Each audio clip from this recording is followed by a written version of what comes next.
Hospital Porter's Pride and Dignity Stop the New World Order. Welcome to Panwood TV. Well, today I'm on a coach to London yet again. Now, I've been here a few times. I'm going back, so I'm keeping my voice low because the coach is quite crowded. But I'm going to this event to do with Helen Duncan. Now, I've done several videos before about Helen Duncan. You've probably seen them. Helen Duncan, wartime psychic jailed. Helen Duncan, the most dangerous psychic in the world. And this is a different one. This is an event hosted by the Fortean Society of London. And it's at a pub called The Bell, which is somewhere in the East End, or Whitechapel area, in Liverpool Street Station. I'm going to go there, but let's have more of a look about what this particular event is about. Right, so this is the event I'm going to go to see. It is indeed Helen Duncan, Medium on Trial, hosted by the London Fortean Society.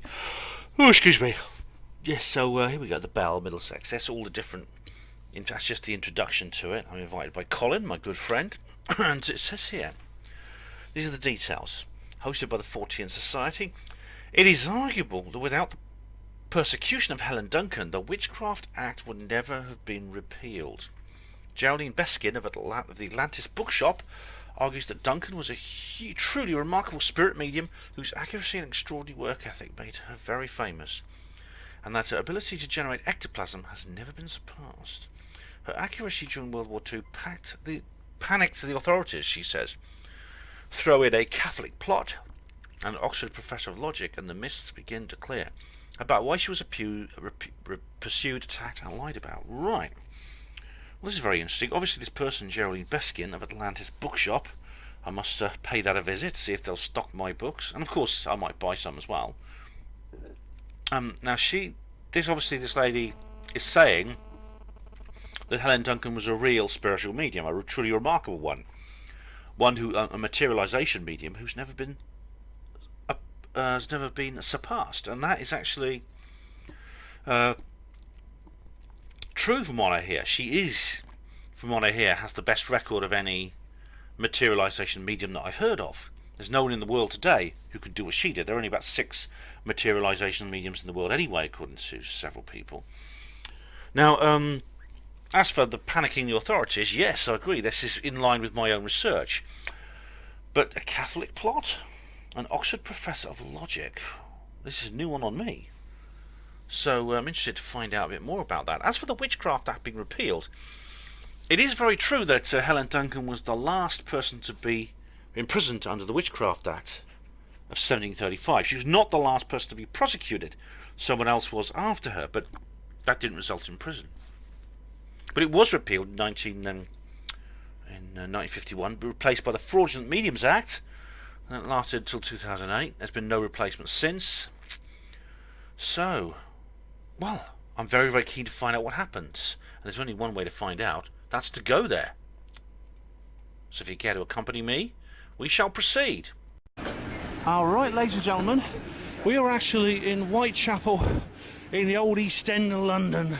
In old London town, but old London town has changed a bit. Look at these big buildings we have here.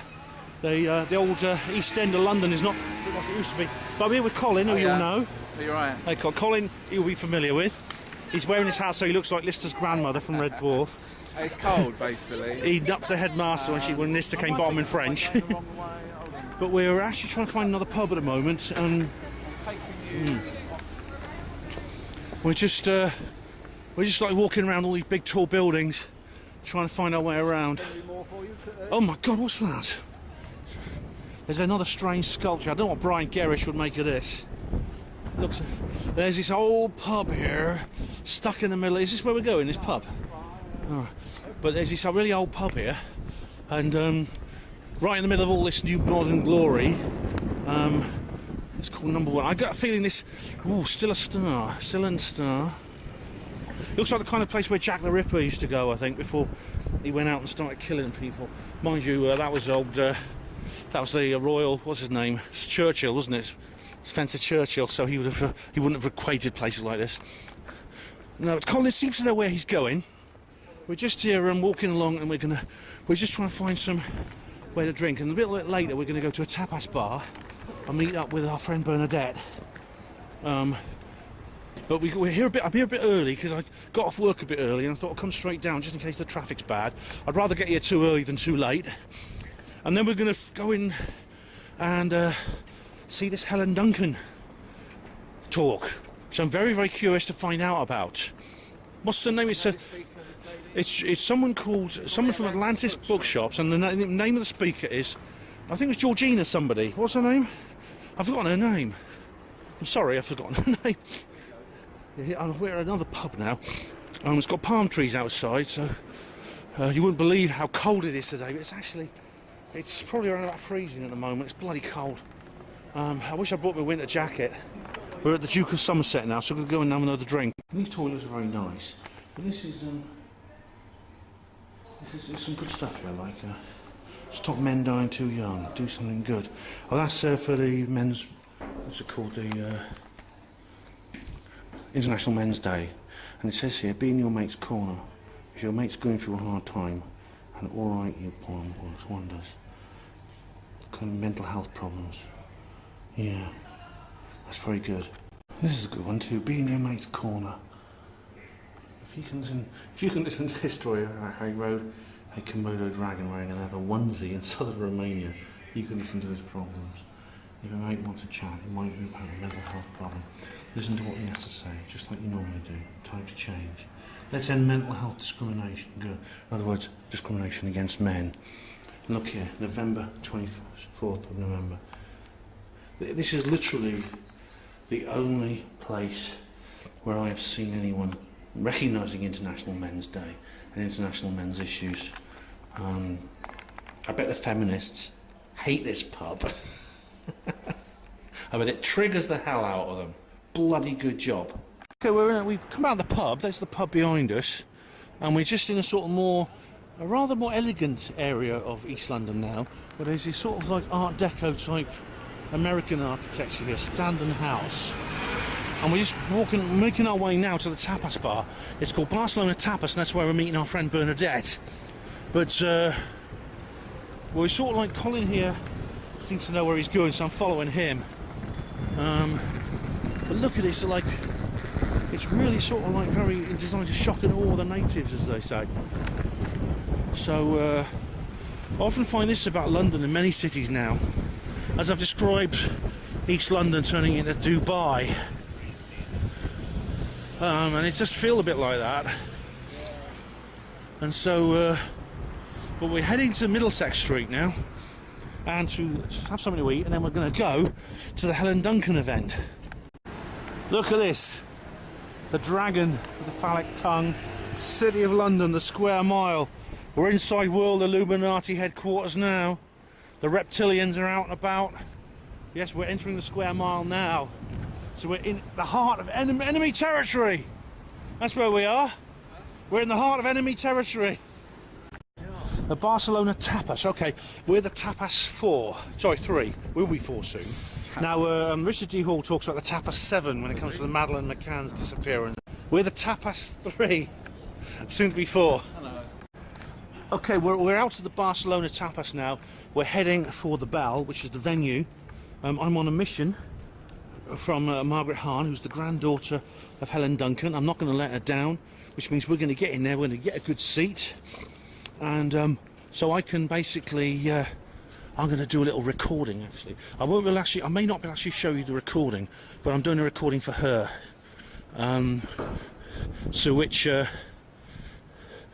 because she wants to hear what happened. Okay, but either way, I'll just let you know beforehand what happened.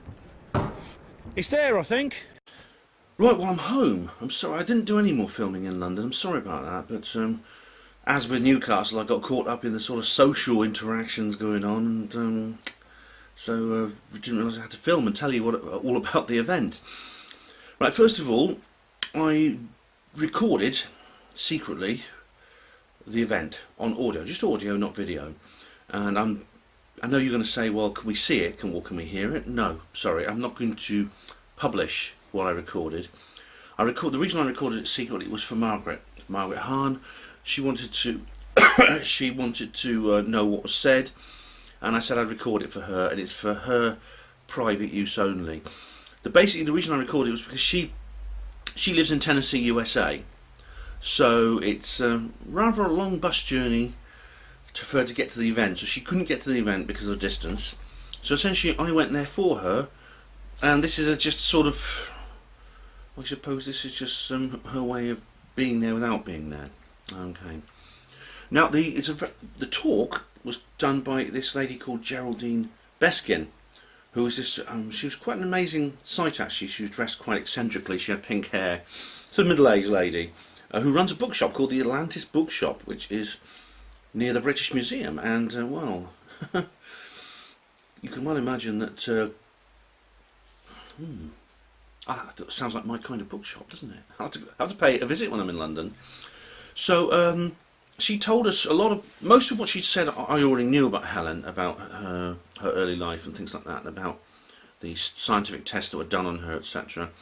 However, she also told me an awful lot of things that I didn't know, specifically about the fact that Helen had 8 children, and only 2 of them, only 6 of them survived. So 2 of the children died just when they were just over a year old. And this, unfortunately, was quite normal at that time in the late 19th and early 20th century. Helen was born in 1897 in Callander, Scotland. So Helen herself was ill. Her husband was ill. Her remaining children had a lot of problems, including one was attacked by a ferret, which I thought was, it sounds humorous, but it actually wasn't. It was very, very sad, because the child was badly injured and disfigured as a result of the attack of this ferret. And of course, as their parents, Helen and Henry felt very bad about this. Now, just because these sort of things were more common doesn't mean they weren't any less tragic. And Geraldine painted a very poignant picture of Helen Duncan as someone suffering from grief, as people did in those days, probably more than they do now. And so she had this hard life, but this is all the more reason why shouldn't she use her talent to provide prosperity for her family? This is the point I made in my film. The skeptics say, "Oh, she was exploiting the vulnerable." Well, firstly, that assumes that she's fake, when in fact I believe Helen was not fake. I believe she was a real psychic medium. And secondly, I mean, if she was a real psychic medium, why shouldn't she use her talents? Why shouldn't she use her abilities to earn a living? She earned a healthy living. Why not? What's wrong with that? Did the Communist Party take power in the night? Was she supposed to say, no, I can't do that, it's immoral to use psychic powers to earn money and bring her family up in poverty? Is that what she was supposed to do? Hey, skeptics? Yeah, Geraldine's definitely not a skeptic. This lady, Geraldine Beskin, she's definitely not a skeptic. She's very sort of, obviously she takes these things seriously. She has a respect for evidence, though, so she's similar to me in that respect. She said a bit more about Essen Mall. Now, if you watch my own videos for background on that, you can learn more about it. But this was one of Helen's biggest enemies, along with Harry Price. Essen Mall was probably her biggest enemy. And she said more about how Essen Mall got involved in Helen's life and about the various ways she tried to bring Helen down for years and years and years, tried to destroy her. Now, Harry Price, Geraldine has a low opinion of Harry Price, and as do I. But her opinion is even lower than mine. I mean, she says basically he was a fraud, he was a liar, he was a cheat. He lied openly about Helen Duncan. Now, I gave him a bit more benefit of the doubt in my video. I said that he suffered from a failure of nerve, effectively.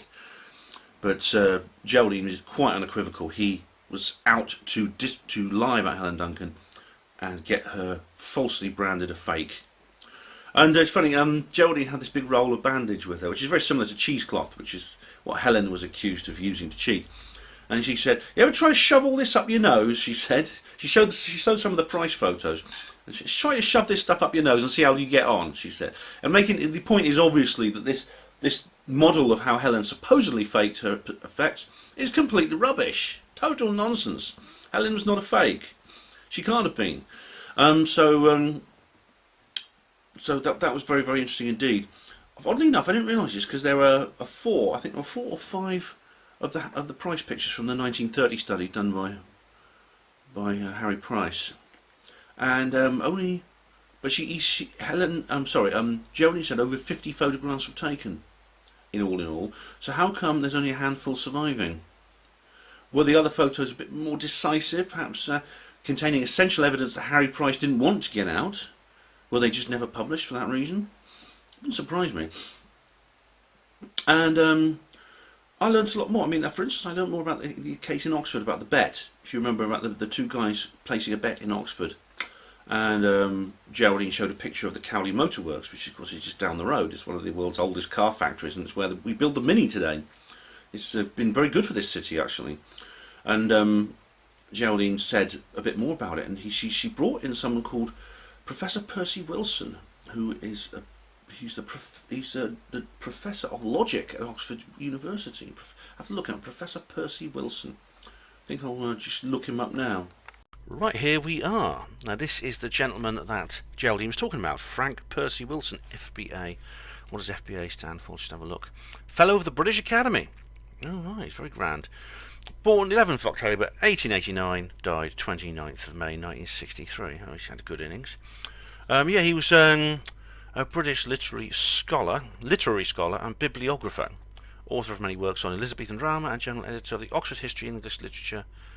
Merton Professor of English Literature at the University of Oxford, 1947 to 57. He goes, born and raised in Birmingham. Well, nobody's perfect.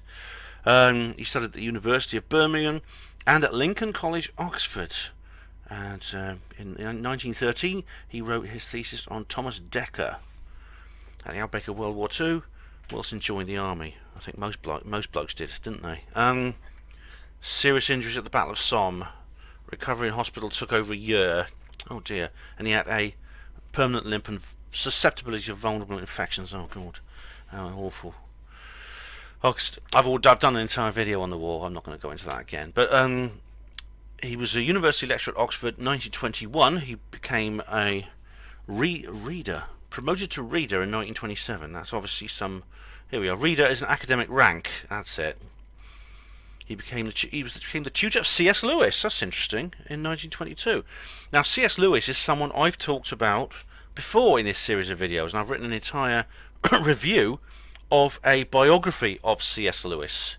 So if you go to... I'm not going to put a link in the description box, but if you go to her Panwo Voice, let's just check it's there. I think I did one. Hang on. I did one. Hang on. 1 moment. Lewis. I did do a thing about C.S. Lewis. I did a review of Alistair McGrath's book on him, I believe. Where is it? 1 moment. I'll just pause. I'm just going to pause the recording while I find this. Well, it seems I didn't. We have a bit of a Mandela effect situation here, because I'm sure I wrote a book about... I'm sure I wrote a review of Alistair McGrath's C.S. Lewis A Life and put it on her Panmo Voice. It turns out I didn't, so I've obviously switched dimensions there, where it used to be Looney Tunes, I guess. Okay, but anyway, carrying on. In 1922, he became the tutor of C.S. Lewis. He published several books. He worked... Okay. Here we go. Excuse me. During the next 3 years, Wilson was to serve as Professor of English Literature at the University of Leeds.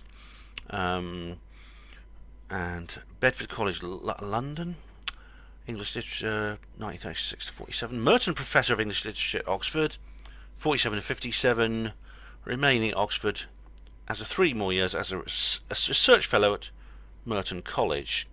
He visited American academic institutions. Right, he was right. Here we go. Right, critical reception and honours. According to ODNB, which stands for the Oxford Dictionary of National Biography, Gene Robinson and P.J. Connell. It's just basic criticism about this. It doesn't say anything about, except just he died at his home in Berkshire, 29th of May 1963. It doesn't actually say anything about Helen Duncan on here, but let's have a look down here. These are basically the books he wrote all his life, and books about him. Oh, it's some of the and some. No, these are all his own titles. Sorry, I was looking at the dates and realised half these books were published after he died, but they may well have simply been posthumous publications from his estate, because he published his last book in 1978, as many years after he died. So there was obviously posthumous publications. Anyway, there's some books about him. External link. What does that say? Oh, it's F.P. Wilson biography at J rank. Okay, I'll leave that now. But there's nothing here about Helen Duncan. So I may have got the wrong Percy Wilson, but I mean, there can't be many Percy Wilsons in the world, especially Don's at Oxford University. So if I've got the wrong person, then I hope Geraldine will correct me. Okay, I've done a little bit of extra research since recording that last bit, and I've actually found a little bit of something that might be interesting. Now, this is a book called Hellish Nell, Last of Britain's Witches by Malcolm Gaskell. I've got a copy of this book. It's an interesting book to read, actually, if you're interested in Helen Duncan. Apart from Helen Duncan, The Mystery Show Trial, this is probably the book I would then next recommend reading if you want to study Helen Duncan and her life and what she did, her various talents and abilities. Now, there is a reference to Percy Wilson in this particular book. In fact, there's several references, but you have to go to the index, or you have to go to the reference, the notations at the back, where they have like sources, the source list. And for example, there's a 1956 article, December the 15th, 1956. This was just after Helen died, in which Percy Wilson wrote something called "Lifted Heels Overhead." Now, you can find this. I found this out from the online version of this book. I'm actually not sure it's legal, so I won't post a link or any images. But I've checked my own copy of the book, and it is there. This is from Psychic News. This is actually well, it used to be a newspaper. It's now more sort of kind of magazine, but it's one that I used to read. I used to buy a copy every time I went to the Oxford Christian Spiritist Church. And so, I mean, I don't know if it's possible. I'll look through the archives of Psychic News and see what it says. Okay, now this is the website of Psychic News, and it has this quite a detailed website. There's quite a lot in here, including some archives where you can actually order back issues of the magazine. But unfortunately, the offer on the main website is only open to to magazines. That's issue number 4067. Which is the one for the 17th of December 2011.